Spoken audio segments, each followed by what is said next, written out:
41 বার সূরা ইখলাস পড়ে চিনিতে ফু দিলে কি হয় জানলে আপনি অবাক হয়ে যাবেন। আপনি 7 দিন যদি এরকম আমল করতে পারেন, আল্লাহ পাক রব্বুল আলামিন অলৌকিকভাবে আপনাকে সুস্থতার নিয়ামত দান করবেন। কিভাবে আপনি আমলটি করবেন?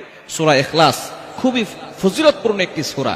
পবিত্র কোরআনুল কারীমের 112 নম্বর সূরা হচ্ছে সূরাতুল ইখলাস। এই সূরাতুল ইখলাসের ভিতরে মাত্র 3টি আয়াত আছে। সূরা ইখলাস পারেন এমন কেউ নাই। সূরা ইখলাসের ভিতরে আল্লাহ পাক রব্বুল আলামিনের পরিচয় আছেন।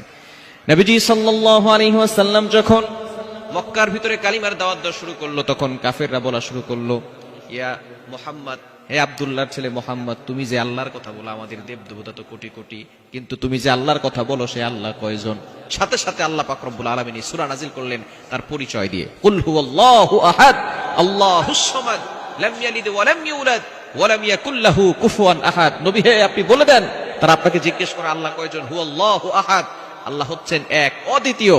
আল্লাহ পাক রব্বুল আলামিন একজন। আল্লাহ কি অনেকজন না একজন? আল্লাহ হচ্ছেন একজন। এটা হচ্ছে আল্লাহ তাআলার পরিচয়। কুল হুয়াল্লাহু আহাদ আল্লাহুস সামাদ। আল্লাহ পাক রব্বুল আলামিন কারো প্রতি মুখাপেক্ষী নন। দুনিয়ার সব মানুষ কারো না কারো মুখাপেক্ষী আছে। কোটি কোটি টাকার মালিক বিল্ডিং করবে, রাজমিস্ত্রির কাছে মুখাপেক্ষী। সে ভাত খাবে, সে ভাত খাওয়ার জন্য চাউল কিনতে দোকানে যাবে, সেই দোকানের কাছে তিনি মুখাপেক্ষী। কিন্তু আল্লাহ পাক রব্বুল আলামিন কারো প্রতি মুখাপেক্ষী নন। আল্লাহুস সামাদ। আল্লাহ পাক রব্বুল আলামিন তার পরিচয় সূরার ভিতরে দিয়ে দিয়েছেন। এবং আল্লাহ পাক রব্বুল আলামিন কারো কাছ থেকে জন্ম নেন নাই, তিনি কাউকে জন্ম দেন নাই। আল্লাহ পাক রব্বুল আলামিনের পুরো পরিচয়টা সূরা ইখলাসের ভিতরে রয়েছে। একজন সাহাবী সূরা ইখলাসকে মহব্বত করে ভালোবেসে নামাজে পড়তেন। নবীজি সাল্লাল্লাহু আলাইহি ওয়াসাল্লাম তার ব্যাপারে সুসংবাদ দিয়েছেন যে এই সূরা ইখলাস তাকে জান্নাত পর্যন্ত পৌঁছে দিবে। এটা এমন একটি সূরা, যদিও ছোট্ট সূরা, কিন্তু এই সূরা যে ব্যক্তি একবার পড়বে, পবিত্র কোরআনুল কারীমের 10 পারা কোরআন পড়লে যে সওয়াব হয়, সেই সওয়াব তার আমলনামায় চলে যাবে। যদি কেউ 3 বার পড়ে, কোরআন শরীফ খতম করলে যে সওয়াব হয়, 30 পারা কোরআন শরীফ খতম করার সওয়াব তার আমলনামায় আল্লাহ দিয়ে দেন। যদি কেউ 10 বার পড়ে, জান্নাতে আল্লাহ তার একটা প্রাসাদ নির্মাণ করে দেন। সুতরাং সূরা ইখলাসের ফজিলত অনেক বেশি। কিভাবে সূরা ইখলাসের আমলটি করবেন? আমাদের ভিতরে অনেকেরই বিভিন্ন ধরনের সমস্যা আছে, অভাব কোনো সময় যায় না। আপনি হালকা অল্প কিছু চিনি নেবেন, রাতের বেলা ঘুমানোর আগে আমলটি করতে পারেন, এশারের নামাজের পর পর আমলটি করতে পারেন।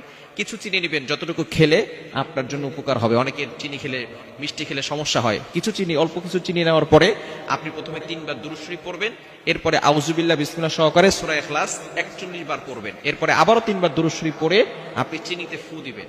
এরপরে ওই চিনিটা যতটুকু আপনি পারেন ততটুকু খাওয়ার চেষ্টা করবেন। আল্লাহ পাক রব্বুল আলামিন আপনার চেহারার সৌন্দর্য বাড়িয়ে দিবেন। এবং আল্লাহ তাআলা আপনার চেহারার ভিতরে যে দাগ আছে, অথবা শরীরে যদি কোনো দাগ থাকে, সেই দাগটা আল্লাহ পাক রব্বুল আলামিন কমিয়ে দিবেন।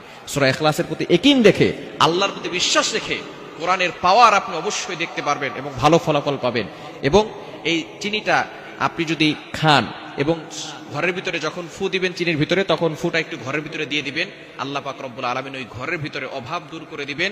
ওই ঘরের ভিতরে আল্লাহ পাক রব্বুল আলামিন বরকত নাজিল করবেন। কেননা নবীজি সাল্লাল্লাহু আলাইহি ওয়াসাল্লামের একটি হাদিস রয়েছে, একবার এক সাহাবী নবীজির কাছে গিয়ে বলেন, ইয়া রাসূলুল্লাহ, ইয়া হাবিবাল্লাহ, আমাদের ঘর থেকে অভাব যাচ্ছে না। নবী সাল্লাল্লাহু আলাইহি ওয়াসাল্লাম বলছেন, তুমি যখন তোমার ঘরে প্রবেশ করবে, সালাম দিবে এবং তুমি সূরা ইখলাস পাঠ করবে, আল্লাহ পাক রব্বুল আলামিন তোমার ঘরের ভিতরে বরকত, রহমত নাজিল করবেন। সুতরাং সূরা ইখলাসের অনেক ফজিলত রয়েছে। আপনি সূরা ইখলাসের এই আমলটি করতে পারলে অবশ্যই ভালো একটি ফলাফল পাবেন। আল্লাহ তাআলা আমাদের সকলকে ইয়াকিনের সাথে, আল্লাহর প্রতি বিশ্বাস রেখে আমল করার